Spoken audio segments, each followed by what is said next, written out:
Alô,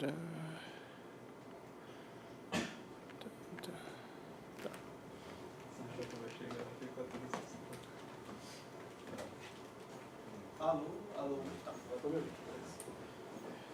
Então, vamos nessa, porque hoje é muito mais coisa do que qualquer outro dia. Literalmente é tudo que a gente viu até agora, somado no que nos resta.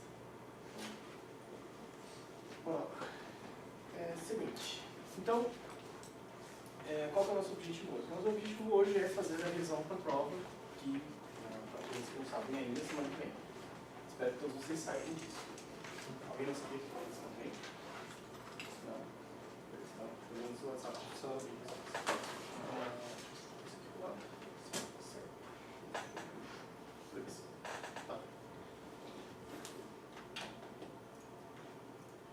Então, daqui a gente está no slide 41, a ideia é chegar até o 470, acho que é o 440? 448. Então, até o 448. Então, temos 400 slides bonitinhos para falar nesse período. Então, tem coisa que eu vou falar um pouco mais profundo, tem coisa que eu não vou falar tão profundo assim. Se vocês tiverem dúvidas no meio do conteúdo, pode perguntar, não tem problema nenhum. Então, se precisar, eu falo mais rápido.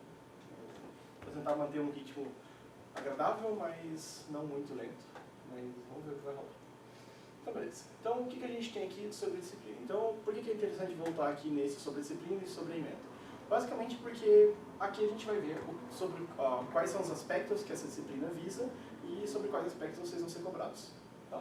Então, a gente tem como ementa aqui a apresentação, a definição, apresenta e define a história, conceitos e da ciência da computação. Tá? Examina as definições das diferentes áreas, nomenclaturas, panorama do mercado de trabalho, novas tendências diárias e coisas do gênero. Tá? Formaliza conceitos de lógica proposicional e sistemas numéricos. Beleza. Então, no conteúdo programático, a gente tem o seguinte: identificar os componentes básicos de uma arquitetura de computador, dar o seu papel, identificar o seu papel, então dizer para que ele serve, tá? Dentro da dinâmica operacional da máquina, bem como compreender todo o arcabouço envolvendo nesse processo. Então, tipo, como que uma programação processa, onde está a instrução, onde está a memória, como que ele faz para processar literalmente os dados, tudo isso cabe aqui dentro. Tá? Identificar software e as funções das suas classes funcionais. Então, paradigmas de programação, coisas do gênero.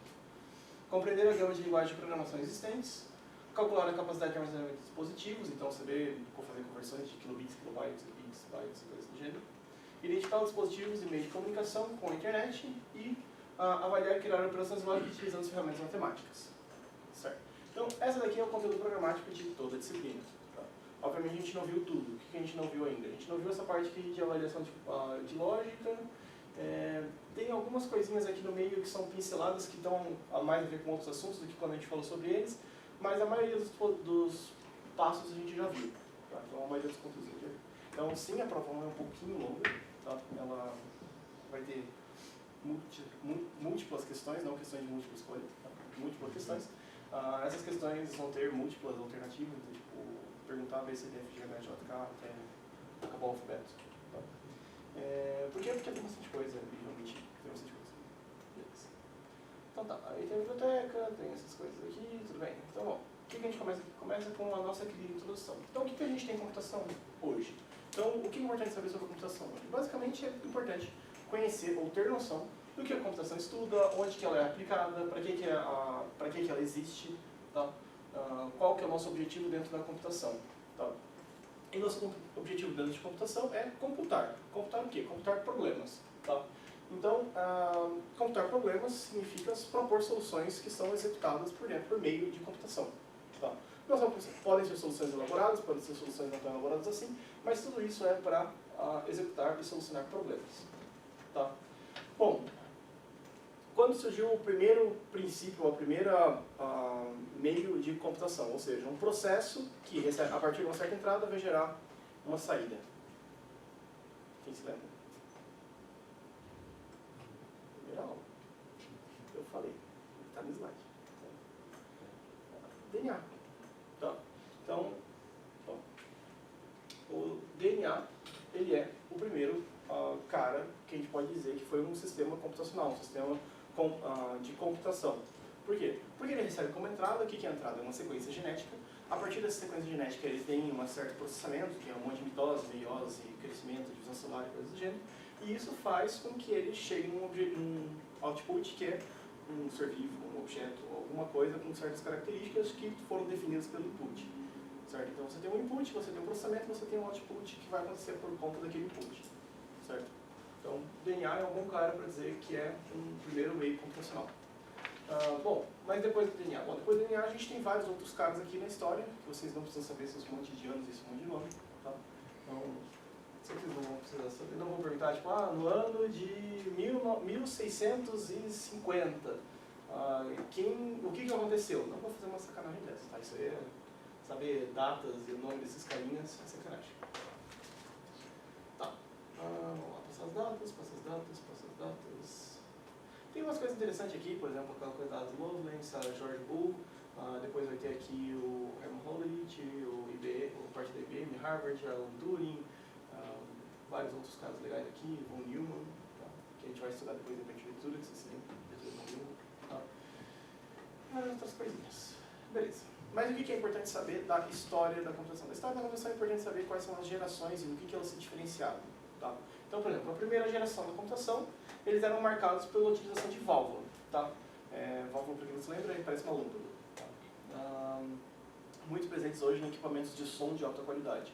Então, válvula, eles servem como um filtro sonoro. Tá? Beleza? Então, isso é a marcação da primeira geração. Da primeira geração, a gente tem que o grande representante é o ENIAC, tá?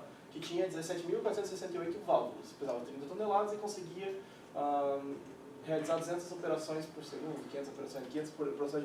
500 operações de multiplicação por segundo. Tá? Tinha 180 metros quadrados de área construída e tinha um processamento aproximadamente de 100 kHz. Então, o processador dele, o clock, era 100 kHz. Se a gente pega hoje um processador normal, é tipo 4 GHz. Então, tipo, ele passa de quilo para mega e depois para giga. Então, tem muitas escalas aí no meio para cima. Tá? E ele tinha essa quantidade linda de RAM, 200 bits de memória RAM. Então, imagina que legal, qualquer coisa hoje com 200 bits de memória RAM. Então, eu não estou falando nem em bytes, eu estou falando em bits. Então, tipo, 200 bits, se você pegar 200 bits e converter para byte, 200 dividido por 8, 16, 24, daria 25 bytes. Tá? Então, tipo, 25 bytes de memória RAM. Então, cabia, tipo, 25 caracteres dentro da memória que ele tinha disponível para trabalhar. Então, imagina uma máquina com 180 metros quadrados de área para ter 25 caracteres lá dentro trabalhando. Ainda bem que cresceu, que diminuiu e que cresceu a capacidade. Né? Segunda geração. Bom, a segunda geração foi quando a gente substituiu a válvula pelo transistor. Reparem que é pelo transistor, não por circuitos integrados. Nessa época o transistor ele ainda era um dispositivo diferente. Tá? Por exemplo, o primeiro transistor ele foi feito com cobre e prego. Então tipo, você tinha uma tábua de madeira, com um pedaço de cobre, 2 pedaços de ferro, 2 pregos pregados, entortados, e isso funcionava como transistor. Então, estes foram os primeiros transistores. Tá? Bom, depois a terceira geração foi a utilização de circuitos integrados. Então a gente pega agora esse transistor e coloca ele para dentro do silício. Colocou ele para dentro do silício, a gente tem a representação da terceira geração de computação. Tá? Um grande representante dessa área, ou dessa época, foi o IBM System 360, tá? Que era um mainframe gigantesco que ficou muito famoso e fez a IBM ser o que ela é hoje. Tá? Depois da quarta geração, a gente tem a ideia do surgimento de microprocessadores e realmente o sistema e começa a ter um princípio, um embrião de sistema, embrião de sistema operacional que facilita a vida do usuário e que faz com que ele consiga trabalhar melhor. Tá? Então, começou a ter computação pessoal nessa época. E depois a quinta geração são arquiteturas de 64 bits, dispositivos móveis e dispositivos inteligentes que a gente tem, inclusive até hoje sendo utilizado. Há autores que dizem que a gente já está entrando na sexta geração, mas enquanto a gente está utilizando silício vai ser difícil. Então, tipo, a partir do momento que a gente parar de utilizar silício e começar a utilizar outra coisa, por exemplo, computação quântica, coisa do gênero, a gente pode dizer que a gente mudou de geração.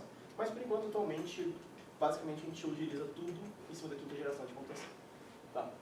Bom, e na computação hoje? O que a gente tem na computação hoje? A gente tem uma amplitude razoavelmente grande de áreas e frentes que a computação tem estudado. Que áreas são essas? Bom, ele tem estudado o processamento de dados, sistemas financeiros, sistema de realidade virtual, realidade aumentada, computação distribuída, segurança de dados, computação ubíqua, a internet das coisas. Tudo isso tem sido foco nessa área de estudo. Tá? O que cada um deles faz? Bom, processamento de dados a gente pode dizer que é tipo o nosso querido Big Data. Tá? Então, Big Data, mineração de dados, aprendizado de máquina, redes sociais, redes neurais, processamento de linguagem natural, tudo isso pode entrar dentro de processamento de dados. Então, processamento de dados é você ter dados, ter logs, ter imagens, ter qualquer tipo de informação, e esse tipo de informação vai ser processado por meios computacionais. Geralmente em grandes massas, em busca de encontrar alguma similaridade ou criar algum padrão. Tá? Então, tudo hoje gera dados, tudo hoje acumula dados, tudo hoje gera padrões de consumo, de busca, de fornecimento, de padrões políticos. Tudo isso pode ser medido através desse tipo de informação de Big Data. Tá? Bom, qual que é o problema que surgiu com essa nossa querida processamento de dados, nosso querido processamento de dados? Surgiu o problema de armazenamento. Tá? Por quê? Pensa que a gente tinha um mundo totalmente analógico, então no mundo totalmente analógico a gente tinha uma quantidade de informação que podia ser expressa. Agora, tendo um mundo digital, a gente consegue colocar cada vez mais informação e cada vez mais informação tem surgido. Então, por exemplo, em 1986 a gente estima que o mundo tinha 2.6 exabytes de informação analógica. Então, exabytes a gente pensa, giga, tera, penta, hexa. Então, tipo assim, tinha 2.6 milhões de terabytes de informação analógica em 86. Só que aí foi surgindo a processamento digital e aí de repente teve um boom de informação digital. Em 2007 a gente tinha 19 exabytes de informação analógica, então a informação analógica multiplicou ali de 2.8 para 19, e de repente a informação digital a gente chegou em 280 exabytes. Tá? Por quê? Porque a gente começou a fazer mídias digitais, a gente começou, as coisas começaram a ficar digital, DVD, CD, música, MP3, arquivos para dar e vender, e tudo começou a se popularizar nessa época. Tá? A internet começou a ficar melhor, a internet começou a ter alguma certa velocidade que você permitia assistir um conteúdo, carregar um vídeo, carregar uma imagem, não só um texto. Então, o conteúdo digital cresceu muito, mas principalmente não porque o conteúdo analógico era basicamente texto. O conteúdo digital a gente tem foto, tem vídeo, tem coisas que ocupam muito mais espaço e às vezes tem muito menos informação. Então, você pega um roteiro de um filme, o roteiro do filme tem 1 mega de texto. Você pega um filme, tem 40 gigas de gravação em 4K. Então beleza, então daí a diferença, por isso que a informação digital deu uma expansão tão grande. Porque você não tem tipo um filme analógico, talvez você até tem tipo uma fita, pode ser considerado filme analógico, mas você não tem tantas fitas assim, você também não tem a facilidade de espalhar isso de forma tão rápida. Você quer copiar uma fita, você precisa ter pelo menos uma outra fita virgem para fazer a cópia. Você quer copiar um arquivo digital, você fala que copiou, colou, tem 2 arquivos digital. Certo? Então, arquivos digitais se espalham muito fácil. Isso era em 2007, imagina como que a gente não está hoje em 2019, tipo, celulares com câmeras absurdas, a gente levanta a mão, tira 15 fotos, e assim por sequência, então, a quantidade de informação que a gente tem produzido é muito grande. O que entra em outro problema, como que a gente processa todos esses dados, como a gente transmite todos esses dados. Tá? Então, tem surgido, ou tem melhorado cada vez mais a capacidade de redes móveis. Então, sei lá, hoje, um celular, pelo menos, eu hoje, por exemplo, no 3G eu tenho mais velocidade do que eu tinha alguns anos atrás em casa. Então, você pega em casa, você tinha, lá, eu lembro quando eu tinha internet de escada, 54 kbps. Aí, de repente, quando virou 300 kbps, eu tipo assim, uau, agora tem 300 kbps. Aí 600 kbps foi tipo, que maravilha, 600 kbps. Aí 1 mega, tipo assim, agora eu não preciso mais de velocidade do que isso. Aí, de repente, as coisas começaram a ficar maiores. Aí foi para 10 mega, foi para 15 mega, 20 mega, 50 mega, 100 mega, 200 mega. Hoje tipo, é comum você tipo, ver propaganda em ponto de ônibus falando, compre nossa internet de fibra ótica, 400 mega na sua casa. E você vai tipo assim, caraca, 400 mega. Isso aqui era mais do que tipo, o Brasil tinha de conexão há uns anos atrás. Então, é triste e é engraçado esse cenário, né? É mais do que o Brasil tinha há muito tempo atrás. Quando eu comecei a fazer a graduação, eu lembro que a universidade inteira onde eu estudava tinha um link de 100 mega. Então era 100 mega de up e 100 mega de down. E era tipo, era um point da região, era todo o tráfego da região passava por dentro da universidade, porque tipo, ela tinha um tráfego muito bom, cabo de fibra ótica até São Paulo e coisas do gênero. E aí você olhava e falava, caraca, 100 mega. E dava para uma universidade inteira usar. Hoje às vezes a gente tem 100 mega em casa e fica olhando assim, caraca, que treco lento. Né? Pô, podia ser um pouquinho mais rápido, né? Aí você vai tipo assim, imagina, é divertido. Tá. Ainda falando de tráfego móvel, a gente tem, por exemplo, um comparativo de quanto de tráfego foi trafegado em alguns anos. Então, por exemplo, em 2009 a gente tem aquela bolinha azul no meio, aí em 2012 a gente tem aquela bolinha vermelha, em 2017 a gente tem essa bolinha cinza. Então, a gente vê que a proporção tem aumentado algumas vezes. Por quê? Porque a gente tem melhorado a tecnologia. Em 2009, a gente estava começando a ter HSPDA, então começando a ter um princípio de 3G, então é um 2G+. Tá? Aí, metade de 2010 a gente começou a ter no Brasil o 3G propriamente dito. Em 2012 a gente começou a ter o 3.5G, tá? Que algumas operadoras começavam a trafegar em 3.5G, que era uma velocidade um pouquinho maior, que só alguns celulares funcionavam. E aí depois, 2014, acho que foi 2014 que o 4G foi implantado no Brasil. Aí começou a implantar em algumas cidades, hoje é fácil ter uma rede 4G. Então, se você pega uma rede 3G, você vai ter uma velocidade de no máximo 1 mega, acho que na verdade a limitação física é 3 ou 5 mega por celular. Você pega uma rede 4G, você tem uma limitação de 40 ou 60 mega. Então, tipo assim, 40 megas de velocidade na sua rede sem fio. E a gente já está chegando no Brasil com 4.5 e 5G. Então, são velocidades que tendem a chegar a gigabit. Então, tipo, você tem uma velocidade de gigabit dentro de um celular móvel. Tipo, é bem absurdo. E você vê tipo, a quantidade de tráfego que vai acontecer dentro desse tipo de rede vai ser gigantescamente. Então, você não precisa mais de rede em casa, quase. Tá? Bom, o que a gente pode fazer também com esses dados? A gente pode treinar redes neurais. Tá? Redes neurais, geralmente, para reconhecer padrões. Então, por exemplo, eu quero colocar placas de trânsito. Eu vou colocar um monte de foto com placas de trânsito e vou dizer para ela, ó, aqui é uma placa de trânsito, aqui é uma placa de trânsito, aqui é uma placa de trânsito. Aprenda a reconhecer placas de trânsito nesse cenário. Beleza, ele aprendeu a reconhecer placas de trânsito. Como que eu vou treinar? Sei lá, vou pegar filme de motorista, aquelas câmeras que ficam no carro, eu vou colocar ele para treinar com aqueles vídeos. Aí tentar localizar as placas e identificar o que tem que acontecer. Então, é um propósito para os dados. Então, tipo, por que as pessoas filmam e salvam elas filmando dirigindo?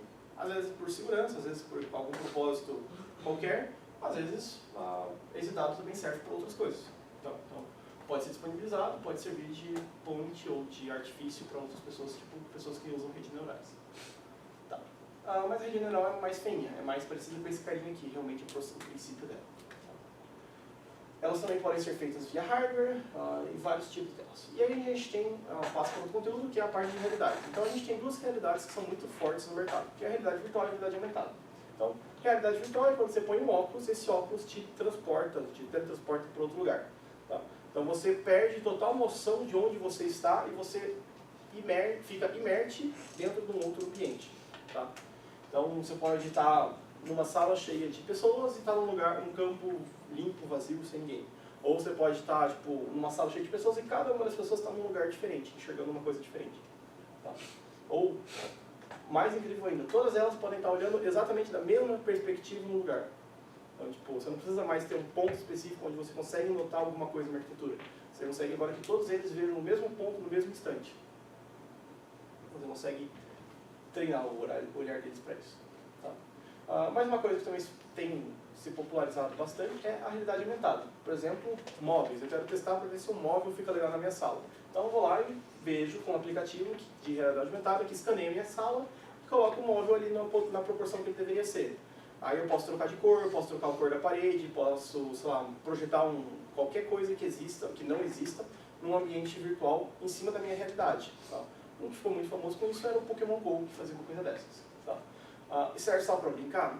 Não. Tá? Também tem gente fazendo coisas sérias. Por exemplo, eu mostrei para vocês esse aqui do HoloLens, que é um projeto da Microsoft, que é um projeto de realidade aumentada. Você tem um dispositivo que consegue fazer leituras do ambiente e por fazer projeções reais em cima desse ambiente e interagir com ele.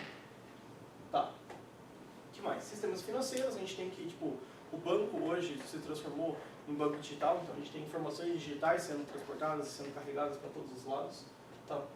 O crescimento das fintechs, cada vez mais as fintechs têm deixado de ser físicas e ser digitais, ou seja, ser código, não ser pessoas, ser código por trás das operações. Tá. Tem muitas companhias por trás disso e tudo isso tem acontecido de uma maneira bem legal.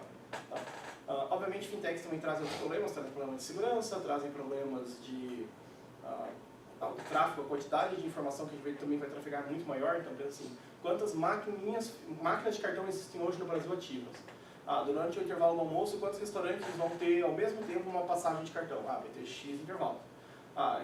Então, o sistema para aguentar esse tipo de transação tem que ter aquela medida para aguentar aquela transação num pico. Agora, por exemplo, se for tipo um dia de promoção, vamos lá, uma Black Friday, e aí você tem compras online. Qualquer um pode utilizar o cartão para fazer um pagamento online. E aí, de repente, você tem um monte de gente que tem cartão em um monte de lugar fazendo transações ao mesmo tempo. Então, o seu sistema que estava acostumado com picos de um tamanho X, agora ele vai ter que aguentar picos de tamanho 100 vezes esse X. Por quê? Porque a tecnologia popularizou. Porque você não depende mais de um dispositivo físico para fazer o pagamento. Você pode fazer o pagamento por meios virtuais. Tá? Sei lá, antigamente você podia fazer isso também? Podia. Você tinha um telefone que você ligava e passava a informação do cartão e a pessoa processava do outro lado. Mas basicamente ela tinha uma maquininha na frente dela que ela digitava um número e fazia o processamento. Ela não era tipo uma informação digital, ou tão simples quanto isso aqui.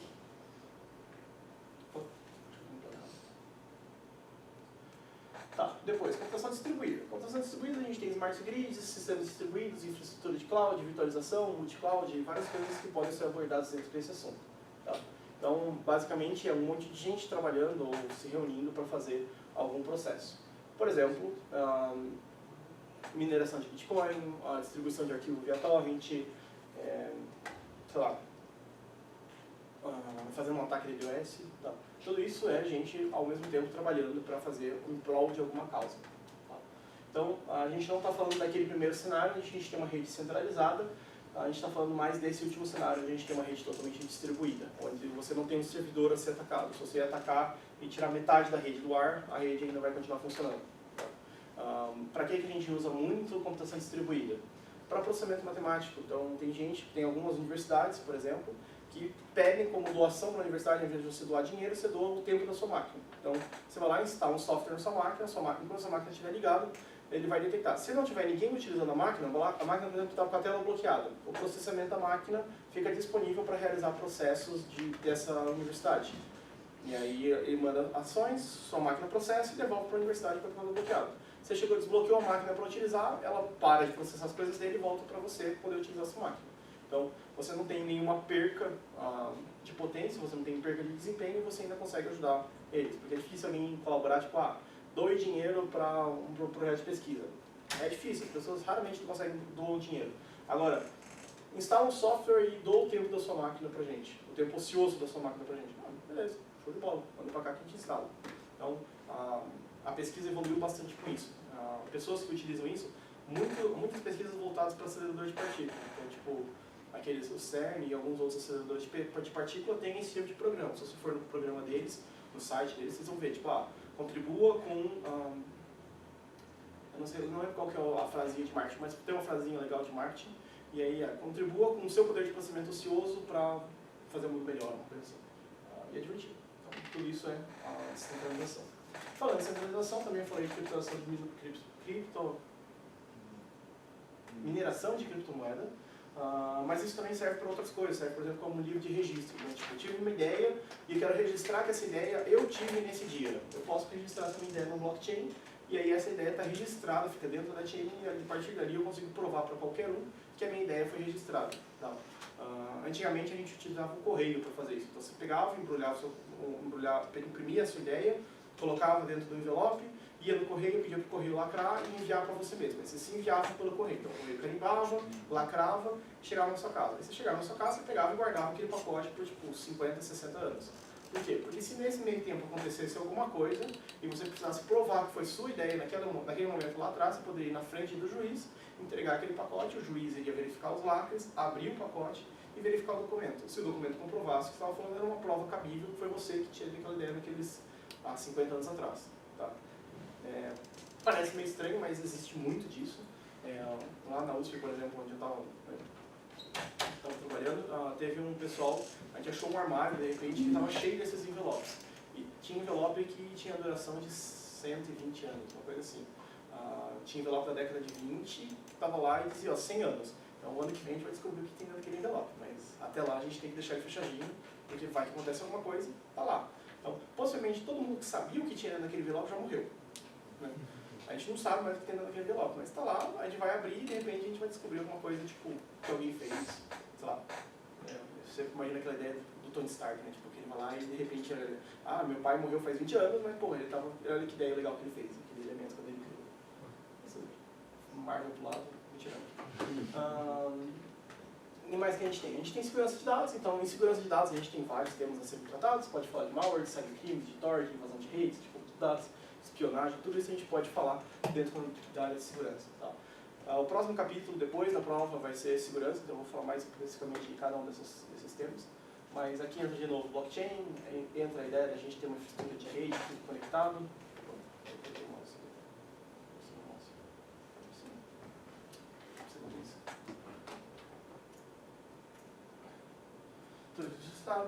A infraestrutura Tor, que é uma rede segura, onde você usa outras máquinas para acessar o seu serviço final. Então, basicamente, você está tunelando dentro do túnel. Então, você cria um túnel para uma máquina, aí, através desse túnel para uma máquina, você cria outro túnel para outra máquina, aí dentro desse túnel você passa mais um túnel para uma outra máquina, né? E dentro desse túnel você passa mais um túnel para outra máquina, para finalmente você, dentro desses túneis todos, ir lá e pegar o arquivo que você está precisando. Qual que é o problema? Bom, o problema é que você tem um monte de criptografia aí no meio que vai tornar o processo mais lento. Mas qual que é a vantagem? Você tem um monte de túnel te protegendo, então tipo assim, mesmo que ele quebre uma barreira, ele teria que quebrar tipo 4 ou 5 barreiras consecutivas ou mais, é configurável isso, para descobrir o que você está fazendo na internet. Então é um bom jeito de ofuscar o tráfego de rede. Então se você quer fazer alguma coisa que você não quer saber que ninguém queira, que você não quer que a operadora ou que ninguém saiba o que você está fazendo, usa Tor.